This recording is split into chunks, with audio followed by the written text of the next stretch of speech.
बिस्मिल्लाहिर्रहमानिर्रहीम।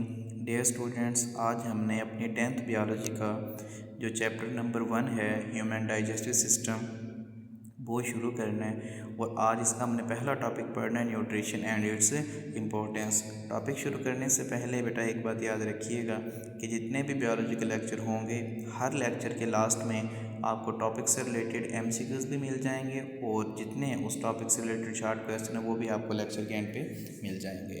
तो चलिए हम आज का अपना लेक्चर शुरू करते हैं। तो बेटा सबसे पहले हमने पढ़ना है कि न्यूट्रिशन क्या होती है और उसकी अहमियत क्या है। देखिए बेटा, न्यूट्रिशन की अगर हम बात करें ना तो न्यूट्रिशन कहा जाता है कि जानदार खुराक को हासिल कैसे करते हैं और उस खुराक को फिर इस्तेमाल कैसे किया जाता है। आपकी बुक के अंदर बेटा डेफिनेशन भी यही लिखी हुई है कि nutrition is how organism gate and use nutrients, कि एक जानदार जो है वो खुराक को हासिल कैसे करता है और फिर उस खुराक को इस्तेमाल कैसे करता है। इस प्रोसेस को हम क्या नाम देते हैं?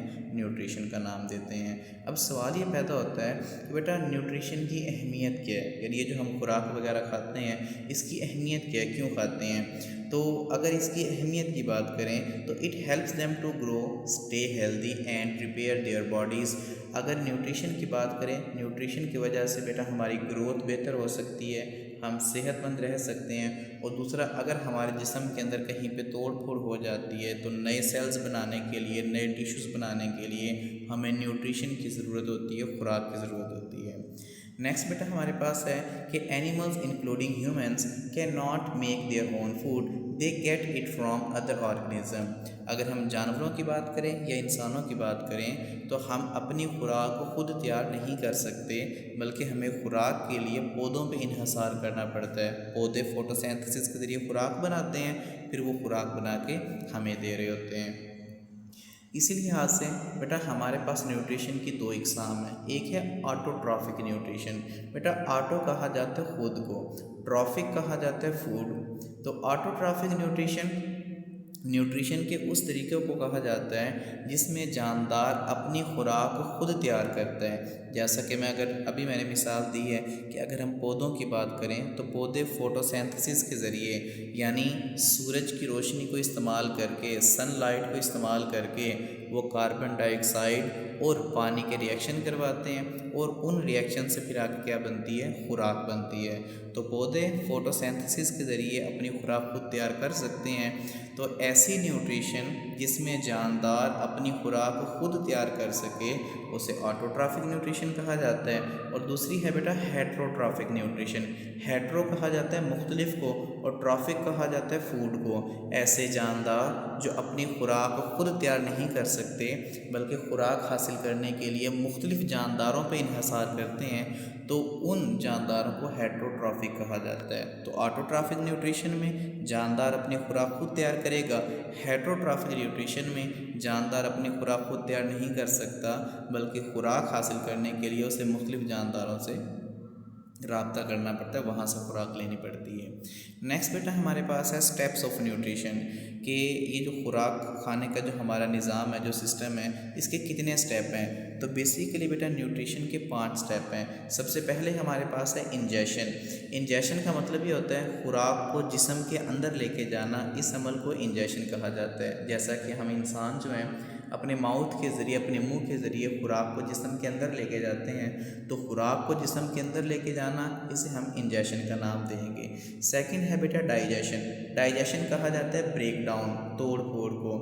तो जब खुराक आपके जिस्म में चली जाती है ना तो खुराक के जो मालिक्यूल है उनका साइज़ बहुत बड़ा होता है। तो फिर होता क्या है कि जब खुराक आपके जिस्म में चली गई फिर उस खुराक की डाइजेशन की जाती है, यानी खुराक के बड़े मालिक्यूल को तोड़ के छोटे मालिक्यूल में तब्दील किया जाता है। इस अमल को डाइजेशन कहते हैं। उसके बाद थर्ड बेटा हमारे पास है अब्जॉर्प्शन। जब खुराक टूट जाती है ना तो टूटने के बाद वो खुराक आपके ब्लड के अंदर अब्जॉर्ब हो जाती है।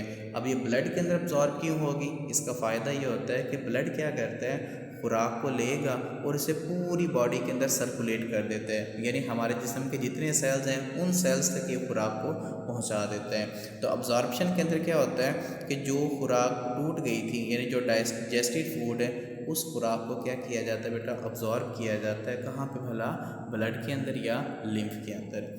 जब वो खुराक ब्लड के अंदर चली जाती है, फिर ब्लड क्या करता है, उस खुराक को सेल्स तक पहुंचाता है या टिश्यूज़ तक पहुंचाता है। फिर हमारे सेल्स और टिश्यूज़ क्या करते हैं, उस खुराक को इस्तेमाल करते हैं। तो खुराक को इस्तेमाल करना इसे असिमिलेशन कहा जाता है। और वो खुराक जिसको हमारा जिस्म डाइजेस्ट नहीं कर सका, या वो खुराक जो हमारे जिस्म में फालतू थी, उसको जिस्म से बाहर निकाल दिया जाता है। इस अमल को इजेशन कहा जाता है। यानी स्टेप्स ऑफ न्यूट्रिशन के अंदर आपने याद रखना है, खुराक को जिस्म के अंदर लेके जाना इंजेशन है, खुराक की तोड़ फोड़ करना डाइजेशन है, खुराक की तोड़ फोड़ के बाद वो खुराक आपके ब्लड में चली जाती है, इसे अब्जॉर्प्शन कहा जाता है। ब्लड के बाद वो खुराक आपके सेल्स और टिश्यूज़ में चली जाती है, और फिर सेल्स और टिश्यूज़ उस खुराक को इस्तेमाल करते हैं, इसे असिमिलेशन कहा जाता है। और जो फालतू खुराक है, जो डाइजेस्ट नहीं हुई थी, या वो खुराक जो आपके इस्तेमाल के काबिल नहीं है, उस खुराक को जिस्म से बाहर निकाल दिया जाता है। इसे फिर हम नाम देते हैं इजेशन का।